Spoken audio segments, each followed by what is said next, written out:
si Romualdez ang nakabili. And then after po nun, That's according to Mr. Diskaya. that is according Okay. to the contractors. Now, nandito tayo ngayon sa pagdinig, ano? Kung makikita niyo personal, si Carla Diskaya, makikilala niyo? Yes, Your Honor. Pakituro niyo nga kung nandito siya sa loob ng session hall. Lapitan niyo na lang kung sino dyan sa among the resource persons. Ipaliwanag niyo lang kung bakit kayo nanditong dalawa. Kayo na yung magkwento. Sige.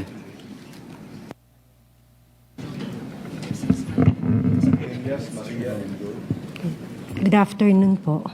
We have their real names. Nandiyan naman sa invitation. Thank you. Okay, so we are working for our boss, Rico Ocampo, who was the previous tenant of 30 Tamarind at Forbes Park. 30 Tamarind South Forbes. South Forbes, Yeah. sir. Kayo yung mga staff ni Mr. Rico Ocampo. Kami po, yes po, office staff po ni Yeah. Sir. Na siya yung tenant doon sa bahay na naibenta noong April 2023. Go ahead. That is Continue. correct, Your Honor. And then, during that time, January 29, we were CC'd sa email sa boss namin that we are being evicted January 31 at 3 p.m. Dapat nakalabas na kami ng place. Unfortunately, sa sobrang dami po ng gamit, we weren't able to comply with their deadline.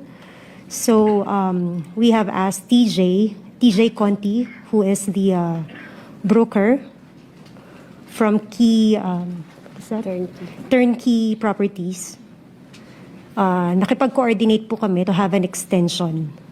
And we were given until February 3, I think, to that was already 2024 po.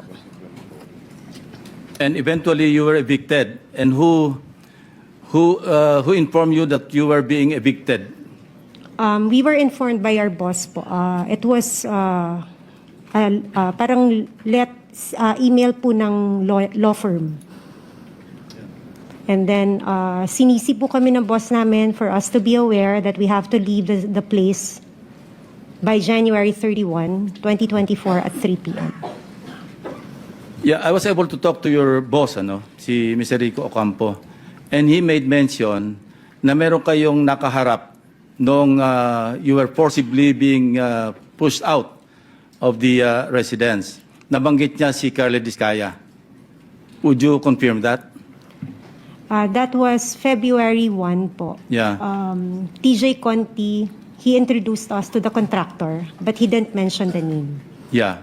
But how did you know that that contractor being referred to by TJ Conti is actually Mr. Diskaya?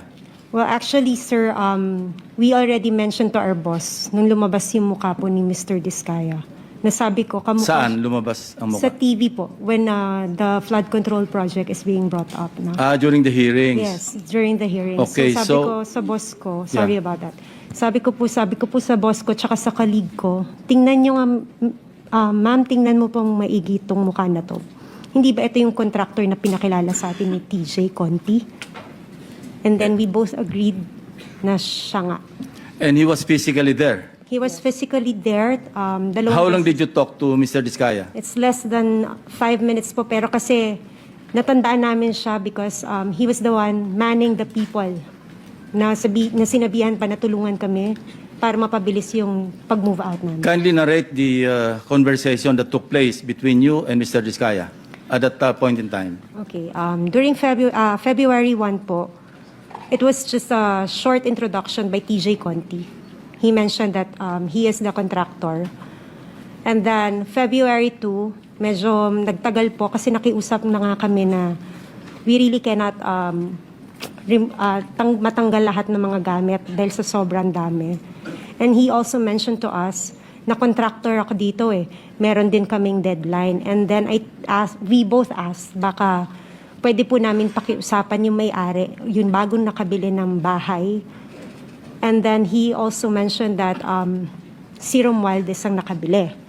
And then after po nun, That's according to Mr. Diskaya. that is according Okay. to the contractors. Now, nandito tayo ngayon sa pagdinig, ano?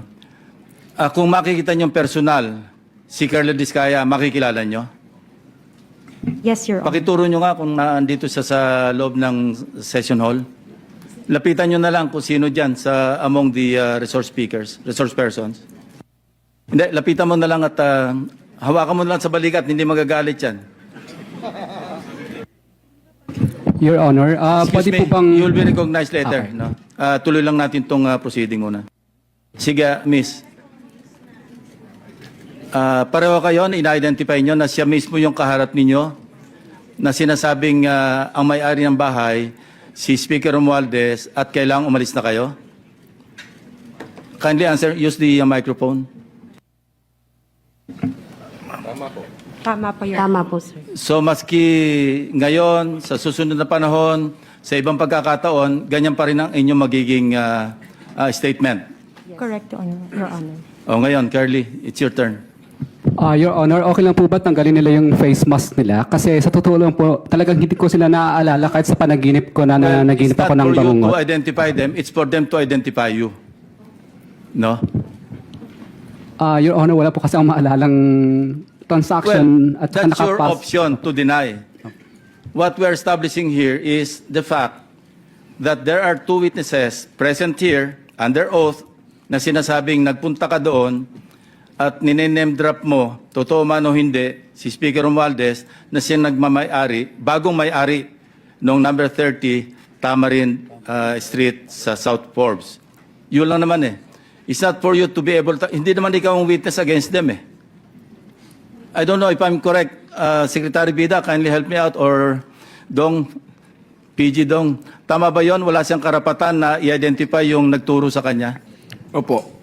Ang right to confrontation ho kasi kung yun ho ang iniisip ni Mr. Diskaya will come at the appropriate time. But for purposes of identification, ang kakailanganin lang po ay yung taong mag-identify dun sa taong kikilalanin. Thank you, PG Dong. Sige, say your piece. Your Honor, gusto ko po sanang ma-identify po muna yung dalawang nagtuturo sa akin kasi kahit ni minsan po, hindi pa po ako nakakapasok sa South Forbes Park. Hindi ko pa nga alam kung ano mga uri ng mga bahay meron doon. So, malabong-malabo po talaga at wala po akong inuutusan na kahit sinong broker kasi takot po akong bumili sa mga lugar na yun. Ang kaya ko lang bilhin po ng mga lupa sa lugar lang po ng mga Pasig na hindi ganun kamahal ang presyo ng lupa.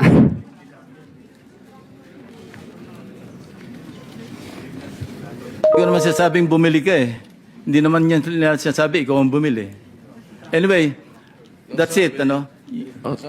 Ang sabi, Mr. Chairman, contractor daw. Ikaw daw ang contractor. Yun ang sabi. Hindi sinabi ikaw ang bibili. Your Honor, hindi po talaga, hindi pa po kami nakakapasok sa South Forbes Park. Settled na yan. Isang beses. Opo. They pointed to you, they identified you, and you are denying. Period. Mr. Chair, follow-up Yes, question. Senator Risa. Salamat, Mr. Chair. Miss, yung mas malayo sa akin, may nabanggit kayong law firm na kasama nung pagpapaalis sa inyo at pagpasok ng bagong may-ari. Aling law firm po iyon, for the record? Let me just check po my email, Your Honor. Tapos pakisabi na lang sa aming komite through the chair para lang mabuo namin yung sinasabi For that niyong matter, kwento. kung Yes, alam Mr. nyo Chair. rin, ang sinasabing si Speaker, pero si Speaker ba ang nasa deed of absolute sale? Kung hindi, sino? Kung alam ninyo. It's Golden Peasant po. Golden Peasant Holding Corporation, di ba? That is. Na ang major stockholder, isang nangangalang Paras. Hindi ko lang po sigurado. Yes. But for the law firm, it's Ocampo Manalo Valdez Lim.